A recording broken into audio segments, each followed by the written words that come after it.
The waiter's hand froze in midair, the tray trembling just a little as he looked straight at her and said, "Ma'am, I saw everything."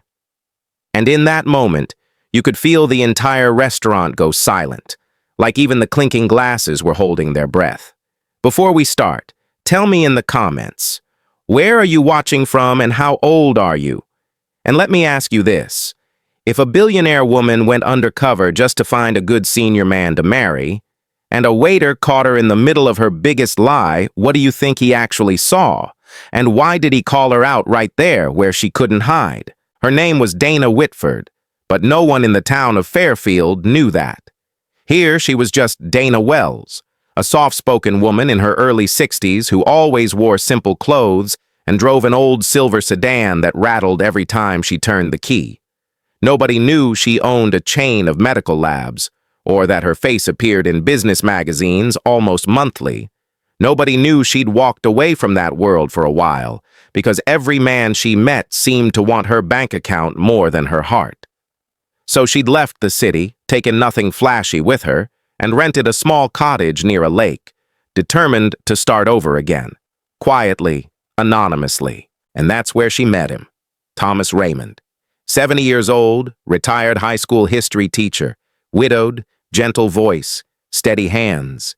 The kind of man who looked at life like it was still worth learning from. He had this warm laugh. You know, the kind where a man's eyes close for a split second because he actually feels the joy? Yeah, that kind.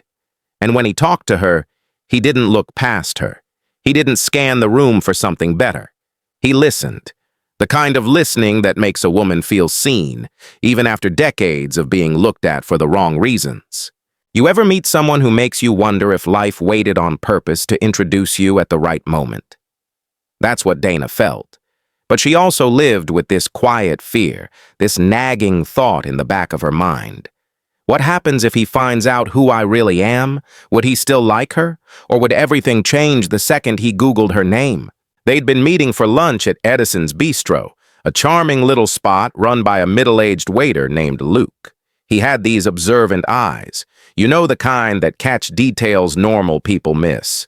Luke noticed things, like how Dana always paid in cash, how she wore the same 2 dresses on rotation even though the fabric felt expensive, how her hands, steady, soft, well-maintained, didn't match the story of a woman who supposedly lived a quiet, modest lakefront life.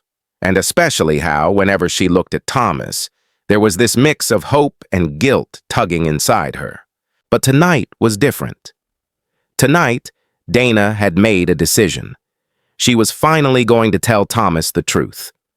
The whole truth. She'd rehearsed it in the mirror, practiced saying it without flinching, tried to imagine his reaction. Would he be shocked, angry, laugh at the absurdity? Or maybe, just maybe, he'd see her heart before her money. The restaurant felt cozy that evening. Soft lights reflecting on wine glasses, the smell of rosemary and garlic from the kitchen wrapping around the tables. But inside Dana's chest, everything felt tight. She watched Thomas settle into his seat, smiling at her like she was the only person who mattered. And she wished, God, she wished, she could stay in that moment forever without breaking it. Luke approached with the menus, but he didn't leave right away. He lingered, watching her in a way that made her uneasy.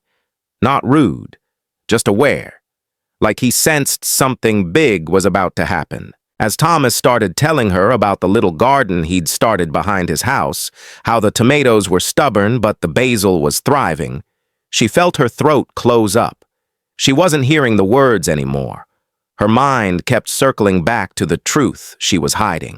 And then it happened. A man from a nearby table dropped a leather portfolio as he stood to leave. Documents scattered across the floor, some sliding right under Dana's table. Luke hurried over to help gather them, and as he knelt down, he saw it. Something that wasn't meant for him to see. A magazine inside Dana's handbag, slightly open, showing her own face on the cover. A headline about her billion-dollar expansion, her name, her real name. Luke's expression shifted instantly. Shock first, recognition second, and then something else, something heavier, like he realized he'd just stepped into a secret that wasn't his to hold. He stood slowly, the tray in his hands barely steady, and he looked at her with this mixture of disbelief and disappointment. And that's when he said it, loud enough for Thomas to hear. "Ma'am, I saw everything. Why are you lying to this man?" Thomas stopped mid-sentence. His breath caught. His eyes, warm, trusting eyes, turned toward her with this confused, wounded expression. And Dana felt her world tilt, like the ground wasn't stable anymore. People at nearby tables looked over. The room grew quiet, too quiet. Dana swallowed hard. Her heart hammered in her chest. She knew she had only 1 second to respond, 1 second before everything shattered. But before she could speak, Thomas whispered, barely audible, "Dana, what is he talking about?" And she felt tears sting her eyes because she knew this was the moment she feared, the moment she had dreaded from the day she met him. She opened her mouth and then froze. Because Luke, still standing there, wasn't done. He leaned forward slightly and said in a low, tense voice, "I know who you are, Dana Whitford. I know exactly who you are." Her breath left her body. Thomas's face fell. And right as she gathered the courage to explain herself, Thomas pushed his chair back, stood up slowly, and said something that made the entire room hold still. "You lied to me from the very beginning?" Thomas's voice wasn't loud, but it carried. It carried through the restaurant, through Dana's chest, through every fear she'd tried to bury. And in that split second, she felt like her carefully built world, this fragile little hope of finding real love, was collapsing in front of everyone. She reached out a hand toward him, but he stepped back, not harshly, not dramatically, just enough that she felt the distance like a knife. "Thomas, please," she whispered, her voice trembling. "I was going to tell you tonight. I swear I was." The restaurant had gone so still you could hear the soft hum of the ceiling lights. Luke shifted awkwardly, suddenly realizing he'd said too much. He muttered something like an apology and stepped back, but the damage was done. Dana could feel every gaze in the room on her, waiting to see what a billionaire in disguise would do next. But none of them mattered. Only Thomas.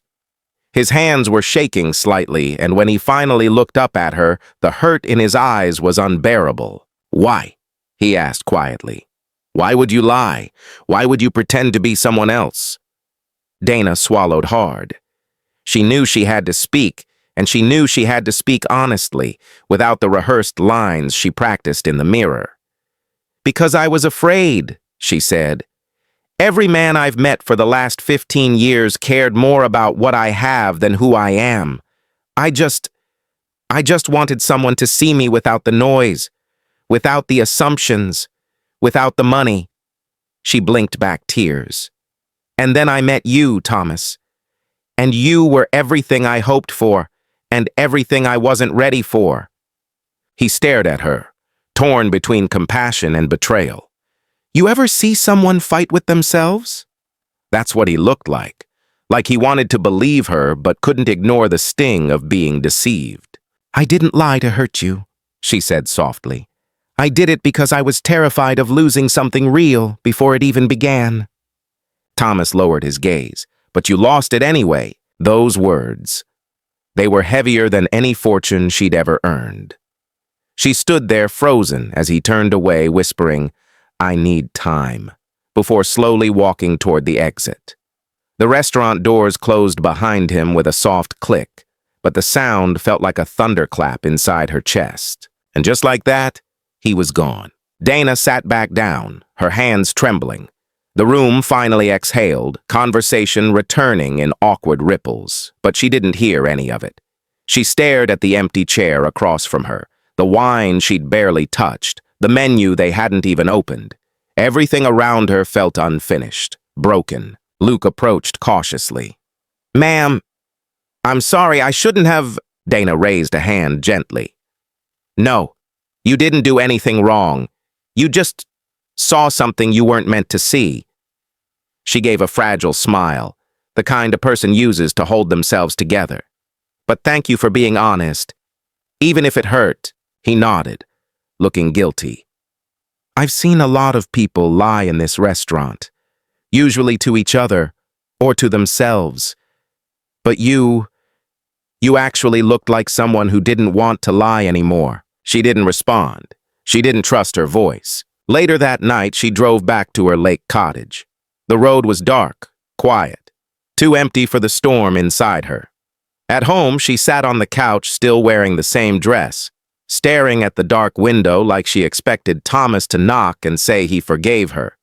But he didn't, and she didn't sleep. The next day was no better. She went for a walk along the lake, the morning breeze cold on her skin.